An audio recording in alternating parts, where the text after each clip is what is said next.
Hello, सबको नमस्कार। मैं जेपी सर, आप लोगों को जेपी सर क्लासेस में स्वागत है। आप लोगों को जो हम पढ़ा रहे हैं एशियन हिस्ट्री, प्राचीन काल भारत के बारे में, ठीक है। उस दिन जो हम पढ़ाए थे, आपको गुप्त काल के बारे में बताए थे। आज जो गुप्त काल का प्रशासन का कैसा व्यवस्था रहा, गुप्त काल के बारे में आज हम लोग पूरा इसका पूरा पढ़ेंगे, ठीक है। तो गुप्त काल के बारे में क्या क्या पढ़ेंगे, गुप्त साम्राज्य के बारे में आज हम लोग देखते हैं, ठीक है। जो लोग इससे पहले क्लास नहीं देखे हैं उस क्लास को जाकर जरूर देखें, तभी आपको जाके इस क्लास समझ में आएगा, नहीं तो आपको समझ में नहीं आएगा, ठीक है। ऐसे हम आपको बोलते हैं बार बार, जितना भी क्लास करा रहे हैं हर एग्जाम के लिए इंपॉर्टेंट है, ठीक है। आप जो भी एग्जाम दे रहे हैं इसके लिए बहुत इंपॉर्टेंट है जितना भी क्लास, ठीक है। तो हम इस क्लास को आपको पढ़ा रहे हैं, आप लोग इसको ध्यान से देखिएगा, ठीक है। चलिए स्टार्ट करते हैं। गुप्त साम्राज्य का आज देखेंगे प्रशासन व्यवस्था कैसा है, ठीक है। उसके बाद क्या देखेंगे, गुप्त समाज कैसा था वहां पे। उसके बाद है गुप्त समाज का अर्थव्यवस्था कैसा था। उसके बाद में हम लोग देखें गुप्त काल में धर्म कैसा था। उसके बाद गुप्त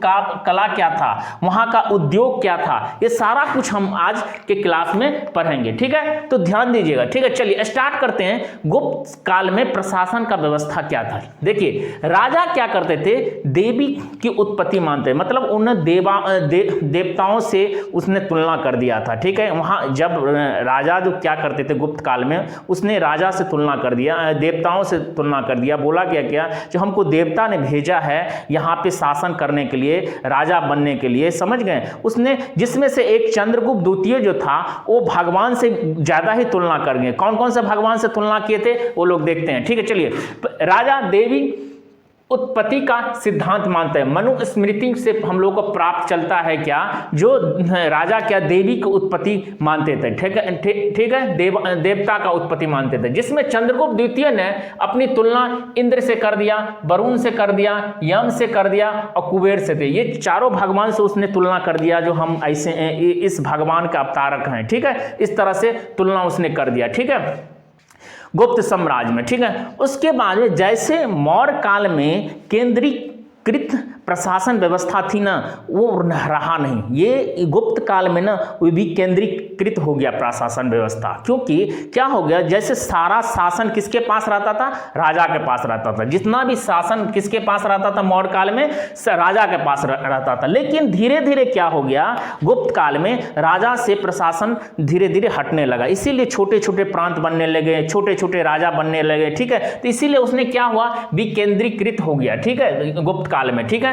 तो इसका मौर्य काल में क्या था, प्रशासन व्यवस्था केंद्रीकृत था। जो सारा प्रशासन का व्यवस्था किसके हाथ में रहता था, राजा के पास रहता था, ठीक है। लेकिन यहाँ पे ऐसा रहा नहीं। राजा का बाद जब छोटे छोटे राजा आने लगे तो वहां पे विकेंद्रित होने लगा, ठीक है, गुप्त काल में। बाद में उसमें सामंती व्यवस्था का भी विकास हो गया था, ठीक है। इसके बाद कैसे होता था, जैसे आज के टाइम में देश होता है, जिला होता है, उस काल में भी, गुप्त काल में भी ऐसा ही रहता था प्रशासन व्यवस्था। जैसे देश होता था, देश को शासक को किसको गोपना के नाम से जाना जाता था, भुक्ति को प्रांत के नाम से जाना जाता, जिसको उपारिक बोला जाता था। किस काल में, गुप्त साम्राज्य के समय। विषय को विषयपति के नाम से जाना जाता था, ठीक है। ग्राम का ग्रामीण बोला जाता है, जो ग्राम सबसे छोटा इकाई होता था। हम लोग इससे पहले भी पढ़े थे, ग्राम क्या होता था, छोटा इकाई होता था। लेकिन उस टाइम भी गुप्त काल में भी क्या होता था, जो ग्राम छोटा इकाई जिसका मुखिया होता था, ठीक है, जिसको, चलिए उसके बाद में सबसे बड़ा अधिकारी किसको माना जाता था, ये गुप्त साम्राज्य में जो देश को चलाने वाला, प्रांत के चलाने वाला सबसे बड़ा अधिकारी किसको बोला था, कुमार मत्स्य को बोला जाता। कुमार मत्स्य जो होता था, ये क्या होता था, सबसे बड़ा अधिकारी होता था। प्रांत का सबसे बड़ा अधिकारी कौन होता था, कुमार मत्स्य होता था, ठीक है। मंत्री के लिए किस वर्ड का प्रयोग किया जाता, किस भाषा का प्रयोग किया जाता था, मंत्री या सचिव पद का भी प्रयोग मंत्री के लिए प्रयोग किया जाता था उस टाइम में। किस टाइम में, गुप्त काल में, ठीक है। अब हम लोग चलते हैं गुप्त समाज के बारे में, देखते हैं कैसा वहां का वर्ण व्यवस्था था। जैसे हम लोग आपको बताए थे, वर्ण कितना होता था, वर्ण कितना था, 4 वर्ण था। कौन सा, ब्राह्मण, वैश्य, क्षत्रिय और शूद्र, ये 4 वर्ण होता था। तो इस टाइम में भी ऐसे ही वर्ण व्यवस्था चलता आया, ठीक है। गुप्त काल में भी ऐसे ही वर्ण व्यवस्था था। कैसा था वर्ण व्यवस्था? यहाँ पे क्या होगा, जटिलता हो गया, मतलब जटिलता मतलब कठोर हो गया। जो आपका वर्ण है, आप यदि ब्राह्मण है तो ब्राह्मण ही रहेंगे, शूद्र है तो शूद्र ही रहेंगे। सबसे ज्यादा यहाँ पे गिरावट देखने को मिला वैश्य का, मतलब कि जो व्यापार करते थे उसमें गिरावट आया, ठीक है। जबकि यहाँ पे देखा जाए वर्ण, ब्राह्मण का काम क्या था? पढ़ाना लिखाना, पंडिताई करना, यहाँ पे गुप्त काल में भी यही काम था, ठीक है। शिक्षा देना, ठीक है। तो ये सब काम क्या था? ब्राह्मण का काम था। वैश्य का काम क्या था? व्यापार करना, ठीक है। शूद्र का काम क्या था? इन तीनों का सेवा करना। और क्षत्रियों का काम क्या था? काम? उनकी सैनिक व्यवस्था था, मतलब वो सेना का संचालन करता था, सेना को व्यवस्थित रखता था, ठीक है। तो ऐसे ही वर्ण व्यवस्था में क्या था? जटिलता आ गया, मतलब जो वर्ण है आपका वही वर्ण रखना होगा, आप उसको चेंज नहीं कर सकते हैं। आप शर्मा है तो शर्मा ही लगाइए, वर्मा है तो वर्मा ही लगाइए, मतलब कि ये आपका वर्ण व्यवस्था हो गया, ठीक है। उसमें कुछ वर्ण में क्या हो गया, अब उपजातियां का भी उदय होने लगा, मतलब इस वर्ण में वर्ण तो 4 थे लेकिन उसमें 4 से भी ज्यादा वर्ण बनना लगा, उसमें से उपजातियां बनना स्टार्ट कर दिए, बहुत सारा वर्ण और बनना स्टार्ट हो गया। तो इसमें ज्यादा तक मतभेद होना स्टार्ट हो गया था, ठीक है। ये जो गुप्त काल के समय में, ठीक है, दास और अछूतों की स्थिति में बहुत गिरावट आ गया था, मतलब जो अछूत था उसका स्थिति क्या हो गया था, इसका बहुत सारा गिरावट आ गया था। इसी टाइम में स्त्रियां के स्थिति में भी बहुत सारा गिरावट आया। गुप्त काल में स्त्रियां का जो स्थिति था वो बहुत सारा गिरावट आ गया, क्योंकि वो मुंह ढक के रह सकती है, घर में बैठे रहना, पढ़ाई लिखाई नहीं करना, ये सब सारा स्थिति किस में आ गया था? गुप्त साम्राज्य में आ गया था, ठीक है। तो इसमें स्त्रियां का 510 एडी ईस्वी में क्या भानु गुप्त का एरन अभिलेख से पता चलता है कि इसी टाइम में क्या हो गया था? सती प्रथा भी आ गया था, समझ गए। जो मतलब कि जैसे राजा रहेंगे वैसे ही किसी क्या होगा, उनके साथ सती प्रथा स्टार्ट हो गया था, ठीक है। कौन सा काल में? ये गुप्त का साम्राज्य में, समझ में। तो आपसे पूछेगा जो सती प्रथा किससे हमको पता चलता है गुप्त काल में, तो भानु गुप्त का एरन अभिलेख से हमको पता चलता है जो स्त्रियां की स्थिति में गिरावट आ गया था, ठीक है। उसके बाद में हम लोग चलते हैं गुप्त साम्राज्य का अर्थव्यवस्था कैसा था, वहाँ का आमदनी कैसा था, किस तरह से पैसा कमाते थे, किस तरह से इनकम होता था, ठीक है। सबसे मुख्य जो उनका था वो कृषि अर्थव्यवस्था था, मतलब कृषि आधारित। पता चलता है पहले के भी टाइम में अभी के जैसे कृषि अर्थव्यवस्था था, उस टाइम भी क्या था? अर्थव्यवस्था का मुख्य स्रोत क्या था? कृषि, मतलब कृषि करना, खेती करना, वही सबसे बड़ा मुख्य स्रोत था, ठीक है। उसमें अच्छा, राजा को कर कितना देना था? 1/4 से कितना कर गया था? 1/6 तक। यदि राजा को उसको इन टैक्स नहीं दिया जाएगा तो उसको क्या होगा, मतलब वो प्रांत नहीं चला पाएगा। तो इसीलिए उस टाइम जो था 1/6, जितना भी उपजाऊ होता उसका 1/6 उसको दिया जाता था, राजा को मिलता था, ठीक है। आप पैसा किसी भी तरीका से आप या तो आप कुछ उसको अन्न की तरह भी दे सकते हैं, और आप पैसा उस टाइम जो ये सोना सब चलता था उसके हिसाब से भी आप दे सकते हैं, ठीक है। दोनों व्यवस्था था, ठीक है। व्यापार के लिए सैनी व्यवस्था का भी इसी टाइम में गुप्त काल में स्टार्ट हुआ था। यहाँ पे जो अध्यक्ष होता था, यहाँ का अध्यक्ष को क्या बोला जाता था? चेस्ट बोला जाता है, चेस्ट के नाम से पुकारा जाता था। पूछता है जो अर्थव्यवस्था में अध्यक्ष के किस नाम से पुकारा जाता था? चेस्ट के नाम से भी पुकारा जाता था, याद रखिएगा।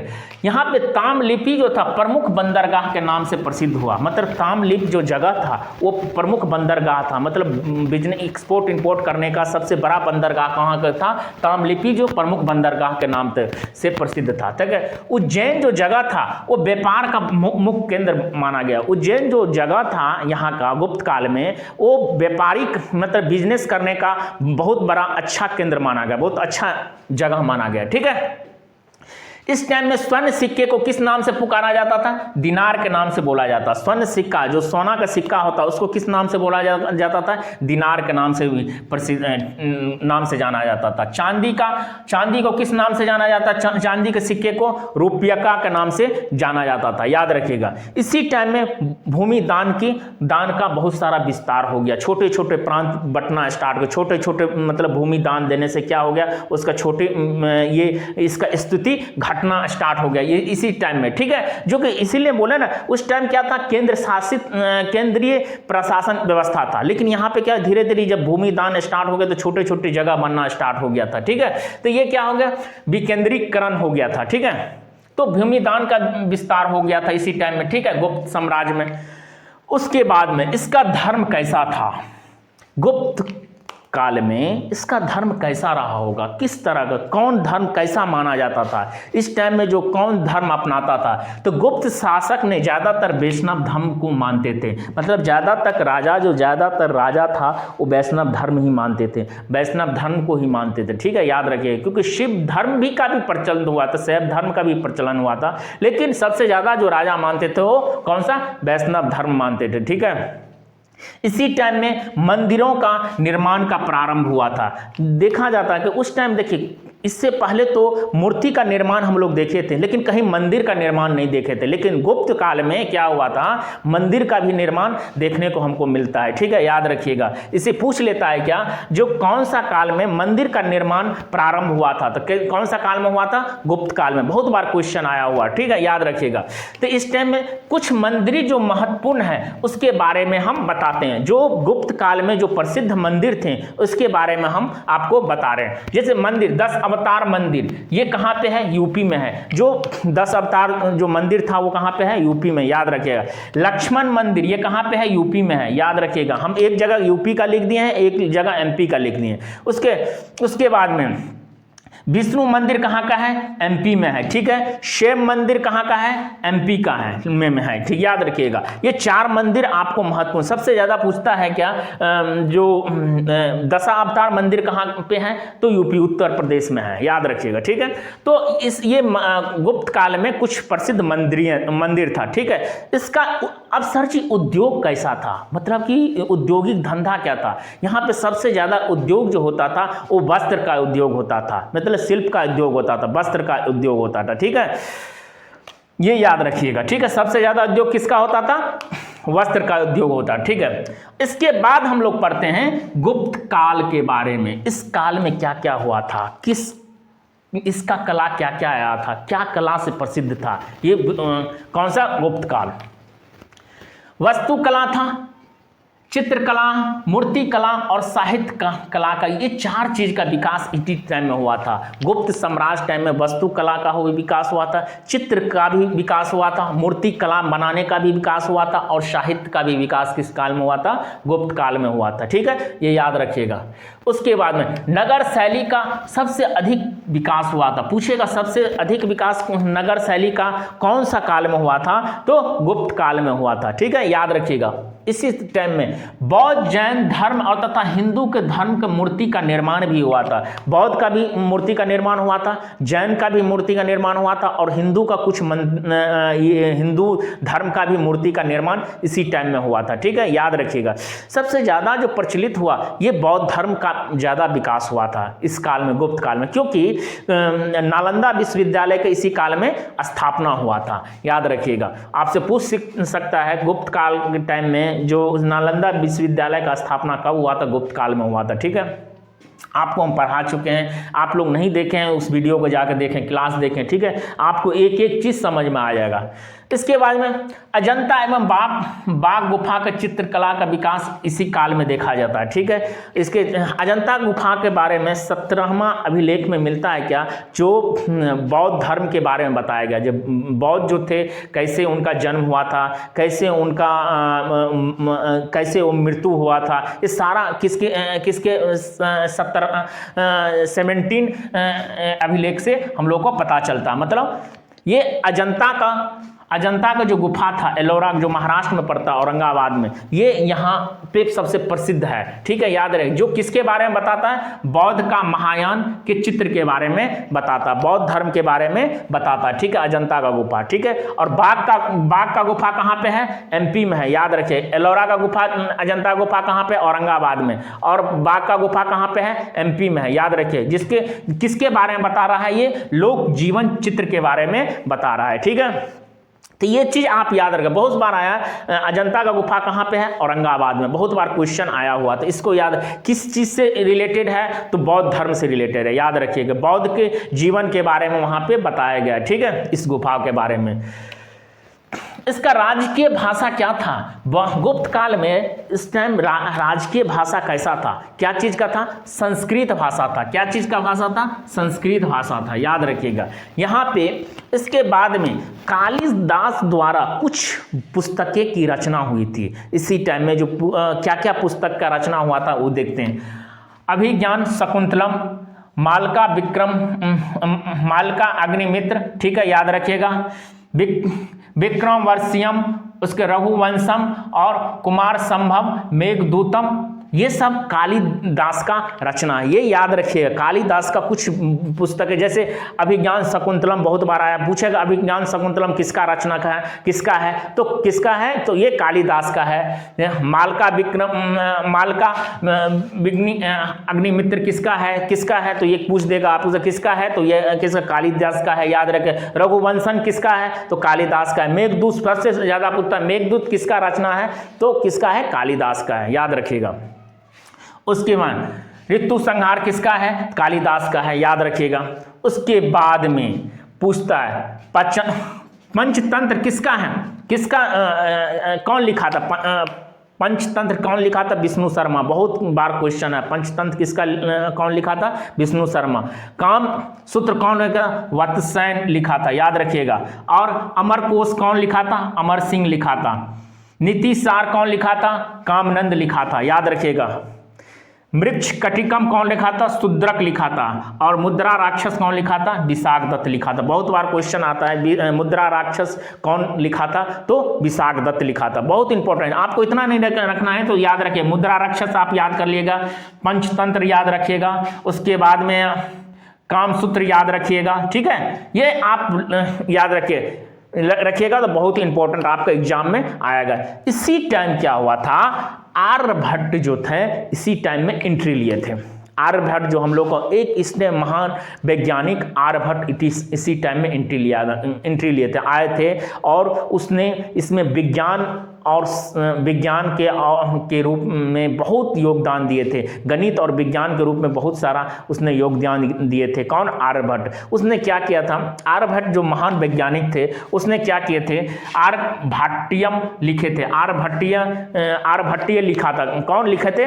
आर्यभट्ट। याद पूछता है आर्यभट्टीय कौन लिखा था? आर्यभट्ट ने लिखा था, आर्यभट्ट। उसने क्या चीज का दिया था? सूर्य का सिद्धांत दिया था, शून्य का सिद्धांत दिया था, याद रखिएगा। उसने दिया था जो पृथ्वी गोल है, ये बताए थे। कौन बताए थे? आर्यभट्ट बोले थे, ठीक है। ये सब सारा कौन बताए थे? आर्यभट्ट बोले थे। उसने शून्य का खोज कौन किया था? आर्यभट्ट ही खोज किया था। ये सब सारा कुछ आपको कहाँ पे? आर्यभट्ट के बारे में बताया जाता है। ब्रह्म मिहिर जो क्या थे? ज्योति के क्षेत्र में बहुत योगदान पूछता है। ब्रह्ममिहिर जो किसके क्षेत्र में ज्यादा योगदान दिए थे? उसने ज्योति के क्षेत्र में, ज्योतिषी के क्षेत्र में बहुत सारा योगदान दिए थे। ब्रह्मगुप्त किसने? ब्रह्म स्थिति में भारत का न्यूटन भी बोला जाता है, याद रखिएगा। ब्रह्मगुप्त को किसके? भारत का न्यूटन के नाम से भी जाना जाता है। तो ये सारा जो हम आपको बताए हैं ये सारा बहुत इंपॉर्टेंट है। और इस क्लास के बारे में आपको हम क्या क्या पढ़ा दिए? प्रशासन व्यवस्था पढ़ाएं, उसके बाद उस गुप्त समाज कैसा था, अर्थव्यवस्था उसका कैसा था, गुप्त का धर्म क्या था, उद्योग क्या था, गुप्त काल कैसा था। उसके बाद में कालिदास का कुछ बुक के रचना के बारे में बताए हैं। उसके बाद बहुत सारा मतलब विष्णु शर्मा के बारे में हम बताएं कौन क्या लिखे थे, ठीक है। सारा कुछ आपको हम यहाँ पे बताएं।